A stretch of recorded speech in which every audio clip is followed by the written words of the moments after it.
I pozdrav svima ljudi, ovdje je Croatian Boy, Fefer, on je moj. Prosti ljudi, zezam se malo, trebao sam smislio sam rimu i smislio sam je, nadam se da je dobro.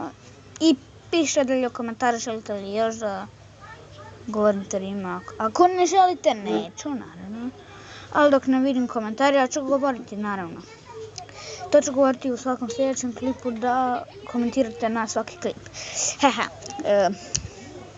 I danas sam samo htio reći da sam promijenio ime u kanal Croatian Boy. I isti kao i onaj Crazy B, samo kad mi je to zvučalo malo čudno ime, pa sam si ga preimenovao u Croatian Boy i to je to, nadam se da ste uživali u ovom klipu, ne znam kako biste mogli uživati, ne znam da li da završimo ovaj klip, vidjet ćemo.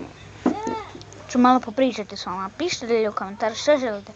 Radit ćemo jednu epizodu pitanja i odgovora, znači pišite li u komentare, u svakoj ću to isto epizodi govoriti, da komentirate u svakoj epizodu.